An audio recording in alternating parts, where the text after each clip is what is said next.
Our body is made up of cells. These cells are grow and die in a controlled manner. When these cells in the body they proliferate in an uncontrolled manner, these are called cancerous cells. When the cancerous cells proliferate in breast tissue, this is called breast cancer. So how far has the cancer spread and what does it mean? Cancer spread from a clinical point of view, cancers are of three types. Localized, when the growth or tumor is confined to the organ. Locally advanced, as in case of carcinoma breast, when the cancer cells spread to the axillary lymph node, it is called locally advanced. And metastatic disease, third one is metastatic disease, when the cancer cell spreads to a distant organ, it is called metastatic disease. And this cancer spread, we tell it as staging. In breast cancer there are 4 stages depending upon this localized, locally advanced and metastatic disease. So what are the treatment options? There are 3 treatment options in almost every type of cancer. That is surgery, that means removal of the tumor by excision, then radiotherapy or radiation therapy, and chemotherapy. In chemotherapy, we give drugs to kill the cancer cells. So, in breast cancer, this radiation, chemotherapy and surgery used either single or in combination depending upon the stage of the cancer. So when will the treatment start and how long will the treatment last? Once the cancer has been diagnosed, the treatment should be started as soon as possible. Otherwise, it will spread to the distant organ and metastasis can occur. So, after diagnosis, treatment should be started as soon as possible. And duration of chemotherapy or radiotherapy, or it depends upon the types of cancer. In case of breast cancer, we give adjuvant chemotherapy for almost 4 to 6 months, followed by radiotherapy, which is about 5 to 7 weeks. Sir, what will happen if the patient does not take the treatment? After successful diagnosis of cancer, if treatment is not started, then the tumorous mass or cancer cell will grow.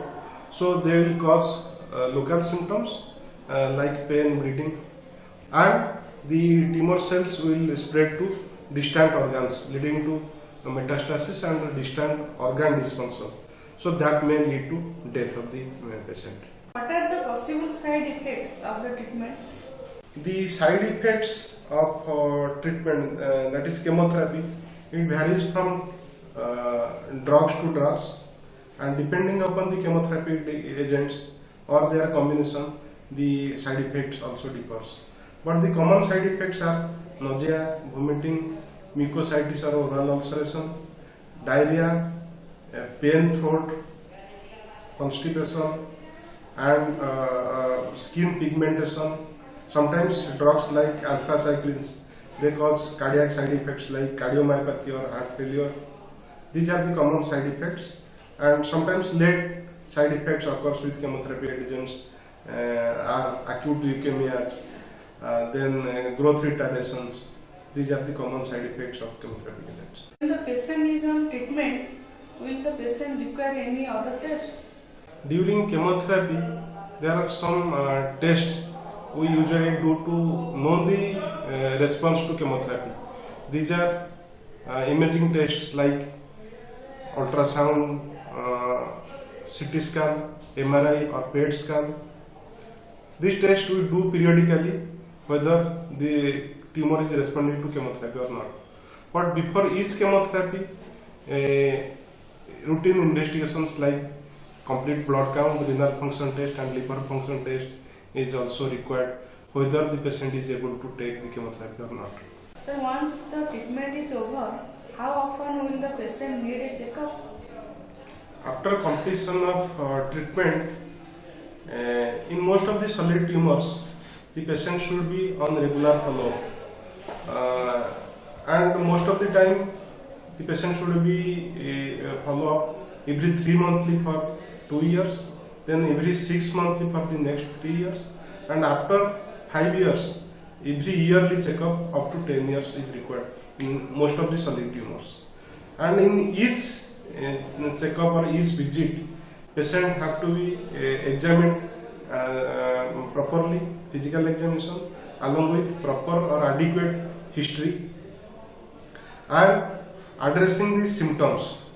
If patient is complaining pain abdomen after completion of breast cancer treatment, we have to do the imaging of abdomen. Similarly for chest pain, imaging of chest, and also in each checkup visit, we have to assess for recurrence of the disease, tumor recurrence, and also the late effects of some chemotherapy like acute leukemia, which occurs with anthracycline after several years, and also cardiac disease or renal disease of some chemotherapeutic agents. So routine checkup or follow-up visit is important after completion of treatment. So while on treatment, what do the patient need to be careful about? During treatment with chemotherapeutic drugs, the patient should be careful about some important things, like they should take adequate and proper rest or sleep. They should have balanced diet and a healthy diet, and they should take small and frequent meals. That is 5 to 6 times they can take with small meals. By doing small frequent meals, it will reduce the stress on gastrointestinal tract. Other important things like patient should avoid alcohol and smoking, and avoid fatty foods if possible. And during chemotherapy treatment, some patients they will benefit by doing yoga, meditation, so that psychologically they will feel better and they can cope with this treatment with chemotherapy. Patients should drink plenty of fluids, including water, fruit juice, soups, and means they should be properly hydrated during treatment with chemotherapeutic agents. When should the patient call me in an emergency? During treatment with chemotherapeutic agents, patients may develop some complications, and some of these complications require emergency medical management. These complications like febrile neutropenia, which is a very dreaded complication during chemotherapy, in which the neutrophil count decreases, which gives resistance to against infections to our body. In this febrile neutropenia, the patients are more likely to develop infections, and this febrile neutropenia is diagnosed by a temperature more than 101 degree Fahrenheit or temperature 100.4 degree Fahrenheit per century for more than 1 hour. Sometimes patient may develop mental confusion or hallucinations, or may have bleeding from any sites like oral bleeding, anal bleeding, nasal bleeding, or epistaxis, severe pain abdomen, uncontrollable diarrhea, constipation, and uncontrollable nausea or vomiting, increased pain, and difficulty in breathing, trouble swallowing, drooling or facial, neck or tongue swelling, and swelling in legs or arms. These are the common complications for which a patient requires emergency medical requirement. So these are some of the complications for which a patient needs emergency medical management. So what is the lung cancer? In its simplest term, lung cancer is the uncontrolled growth of abnormal cancer cells in one or both lungs. lump of these cells from cancerous tumor that make it difficult for the lung to function properly. So the ability of lungs to bring oxygen into the body and expels carbon dioxide is also hampered. So who gets lung cancer?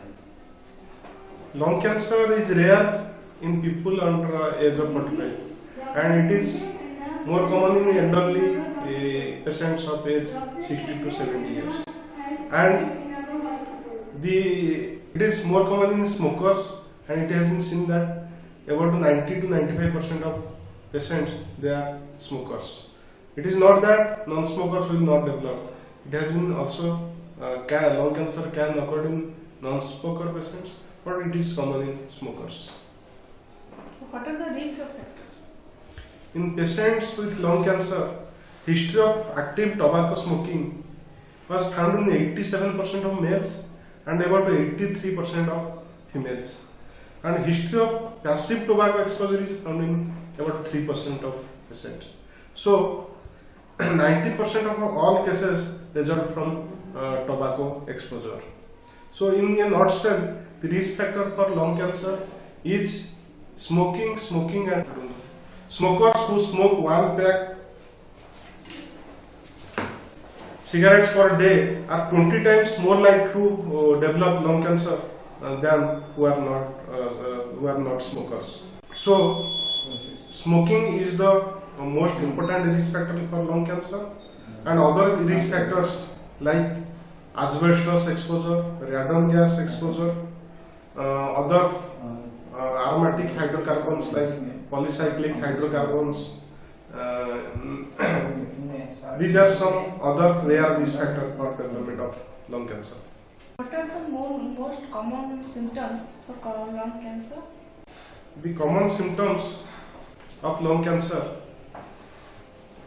are cough, restlessness, chest pain, wheezing, or blood-tinged sputum or hemoptysis, chest pain, weight loss, hoarseness of voice, then difficulty in swallowing, or when it spreads to other organs, distant organs like liver or bone, patient may complain of pain abdomen, bone pain.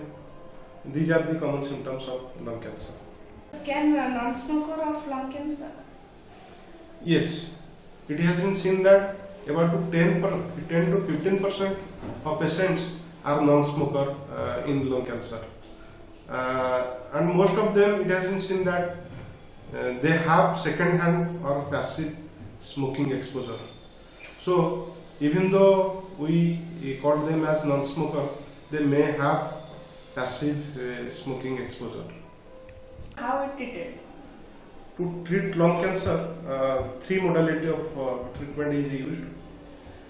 First is surgery. When the disease is localized, small lesion, it can be removed with surgery. Then second is radiotherapy.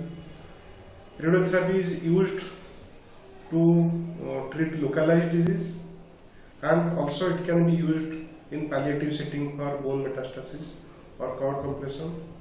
The third modality of therapy is chemotherapy, which is used usually for locally advanced disease and metastatic disease. That means when the tumor has spread to other organs, chemotherapy agents are used for treatment of lung cancer.